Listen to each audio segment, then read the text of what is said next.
Gimana rasanya itu? Apakah rasanya saya nggak bisa rasakan sih. Berat, Berat. gimana ya? Pas pertama kali pas di keluar pengumuman kan, ya jujur aja nangis sampai berpikir aku nggak guna, aku nggak pintar, sampai berpikir gitu. Iya betul, sampai apa ya, kayak nggak ada Menyesal. harapan gitu ya, menyesal, nggak ada harapan lagi untuk maju gitu ya. Iya, sampai nangis ya, namanya juga ini kalah. Iya betul juga sih. Itu apalagi itu nggak apa-apa lah kalau misalnya kita itu tidak lolos ke pertengahan atau inilah ya. Ini udah benar-benar terakhir gitu ya. Satu langkah lagi. Aduh rasanya nangis ya, sakit nggak berdarah jujur aja gitu ya. sih. Kemarin tuh kayak malu, setengah malu. Terus merasa gimana ya? Kita nggak melanjut. Malu sama orang tua, sama teman-teman juga ya. Teman-teman sama ya semua lah, merasa gagal. Berarti bisa dikatakan itu merupakan tantangan terbesar Anda selama hidup Anda gitu ya. Ya, bisa dibilang itu akan dikenang sampai seumur hidup. Iya betul. Rasa sakitnya itu bisa dikenang gitu ya. Udah berjuang dari Nias sampai, apalagi dari Nias sampai ke Jakarta gitu kan. Di Jakarta. Habis-habisin uang terus. Waduh rasanya betul. Saya nggak bisa mikir lah gimana rasanya itu yang pasti itu pasti sangat sakit banget. Iya. Nah akhirnya apa yang membuat Jennifer itu merasa mau bangkit lagi, ini nggak benar nih pasti, walaupun tidak ada harapan pasti ada sesuatu gitu. Apa yang membuat Jennifer seperti itu? Oke. Pertama sih Tuhan Yesus, enggak ya, oke. Tuhan. Kan pas keluar pengumuman itu, saya langsung balik ke Nias. Karena kalau lama-lama di Jakarta tambah stres. Betul. Pikirnya jadi pas nggak bisa move on ya. Iya, nggak bisa move. Teringat dulu kan. Mungkin Anda sudah berharap banget dan itu udah the last gitu harusnya kan. Tesnya terakhir. Gimana Anda bisa bangun dari hal tersebut? Pasti zona nyaman Anda digoncang habis di situ ya. Betul. Nah, bagaimana bisa bangkit dari hal bisa saya bilang itu adalah tantangan terbesar selama Anda saat ini gitu. Ya, bisa jadi, mungkin. Oke. Bagaimana bisa bangkit? Pertama sih motivasi saya waktu saya kalah itu Tuhan Yesus pertama. Ya, saya sadar aja gitu, tanpa Tuhan nggak ada apa-apa gitu. Ya betul. Ya sering, orang tua juga sering motivasi. Orang tua lah yang kedua. Orang tua lah yang kedua yang bisa membantu gitu ya. Jadi pas kala itu kan langsung balik ke Nias, ke Pulau Nias.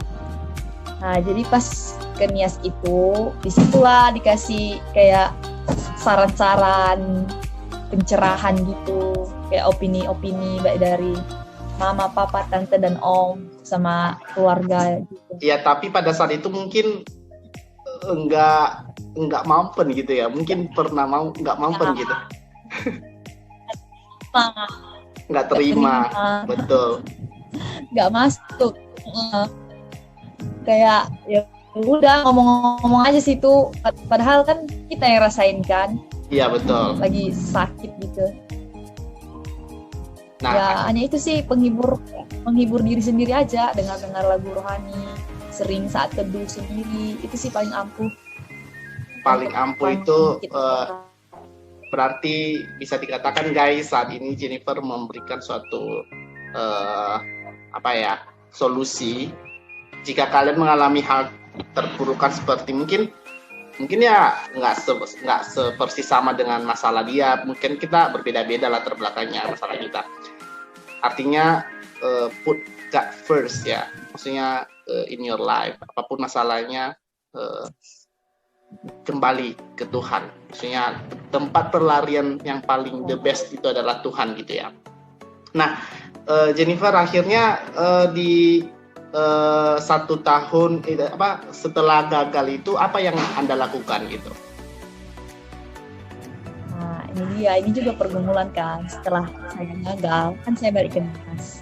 Akhirnya saya diarahkan untuk melanjut ke perguruan tinggi negeri atau perguruan tinggi swasta. Kan kemarin negeri udah tutup ya, swasta paling yang masih buka. Iya betul, swasta. Bulan-bulan 9 soalnya baru keluar pengumuman. Iya. Dan itu saya kayak masih nggak nerima kan, namanya aja hati dan otak masih nggak sejalan gitu. Iya betul.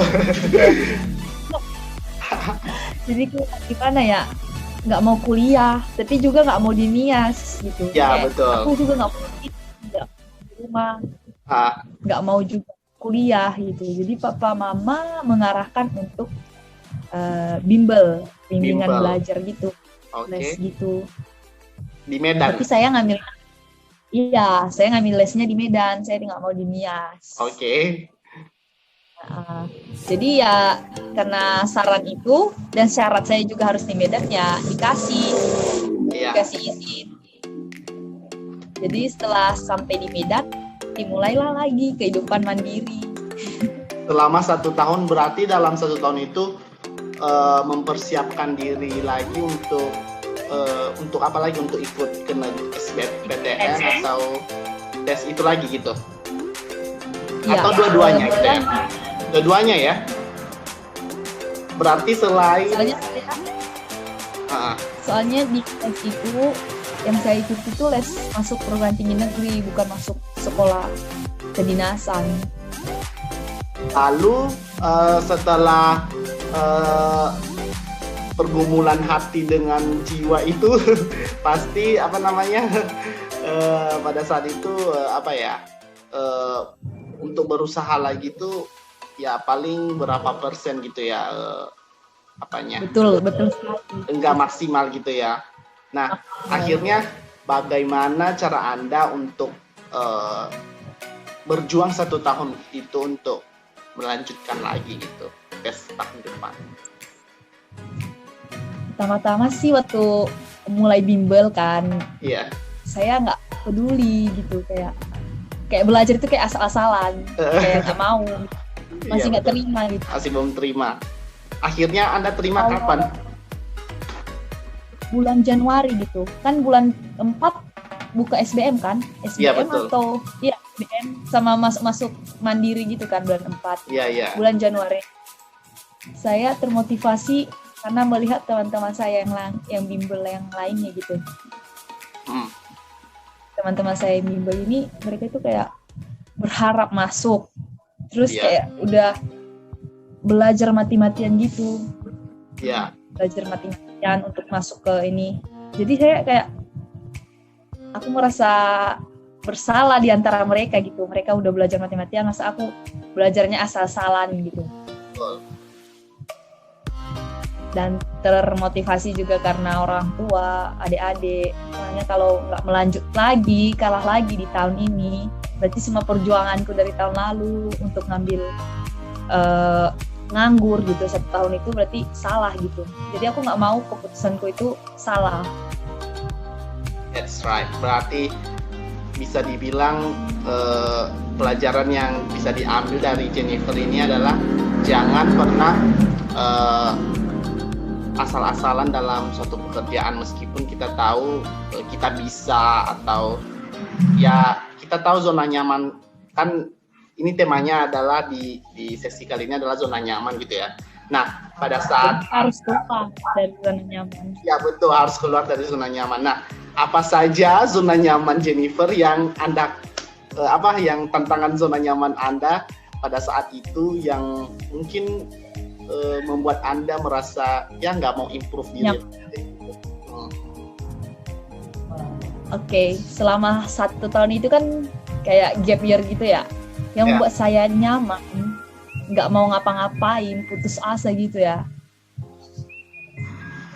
Karena saya gagal gitu, diri saya sendiri, maksudnya pikiran saya sendiri yang bilang, kamu nggak bisa, kamu percuma nanti, percuma lagi, coba lagi, kamu kalah. Itu kayak, terus hati saya nerima, kayak ya udahlah, biasa aja, nggak usah sepenuh hati, nggak usah semangat, nggak usah gini. Ya, betul. Ditambah lagi dengan keadaan lingkungan yang gimana ya, bisa dikatakan bisa mensupport kita semua. Jadi aku terlalu nyaman dengan kegiatanku kayak main HP, nonton, jalan-jalan. Jadi dari situlah harus belajar lagi, disiplin waktu. Oke. Berarti setelah berjuang melawan zona nyaman Anda selama 1 tahun itu, Jennifer itu mau tes lagi gitu ya? Ya. Mana perjalanan tes itu gitu? Apakah ada rasa mau bersalah lagi sehingga kok bisa lewat gitu? Biasanya orang-orang yang seperti itu tidak bisa move on kan dari tahun yang lalu, akhirnya gagal lagi kan biasanya. Tapi bagaimana Anda bisa memenangkan hal itu? Yang pertama, God. Kita harus tetap menyerahkan diri kepada Tuhan. Yes. Yang kedua itu motivasi diri sendiri. Ya. Emang pertama-tama kan tes SBM pertama tuh. SBM kan bulan-bulan 5. Saya gagal 3 di jurusan yang saya pilih di SBM. Ya. Dan situ jatuh lagi, down. Karena mengingat masa lalu kan. Betul. Terus tapi yang membuat saya bangkit karena saya kalah di SBM. Jadi kayak mau membuktikan bukan jalanku di SBM. Orang-orang biasanya itu kalau kalah nggak mau membuktikan lagi, tapi motivasi oleh kekalahan Anda gitu ya. 1 poin itu ya guys. Jadi kekalahan aku itu kayak batu loncatan. Batu loncatan, oke. Untuk mencoba imigrasi lagi. Jadi kayak saya semakin tertantang gitu kan. Jadi pas akhir bulan 5 setelah seleksi administrasi, terus seleksi tes kompetensi dasar itu harus di Jakarta. Jadi saya ke Jakarta, dari Medan ke Jakarta. Dan di sana puji Tuhan tiap tes itu, tes kedua, ketiga, keempat sampai terakhir saya nyatakan lulus. Round of applause guys. Mantap. Tapi itulah ya, karena udah ada pengalaman 1 tahun, maksudnya pas pertama tes, jadi nggak asing lagi gitu untuk berjuang lagi gitu ya. Sebenarnya sih kalau boleh jujur lebih gugup yang tes kedua. Oh iya, betul ya, iya betul. Takut kalah lagi. Takut kalah lagi. Nah, sebentar biar saya share ya fotomu yang saat ini. Ini Politeknik Imigrasi ya? Ya, Politeknik Imigrasi. Politeknik Imigrasi, oke. Nah, ini dia. Yap. Ini saya memakai baju PDU. Oke. Ini baju yang mana ini? Ini baju PDU. Ini baju PDU gitu ya? Iya, pakaian dinas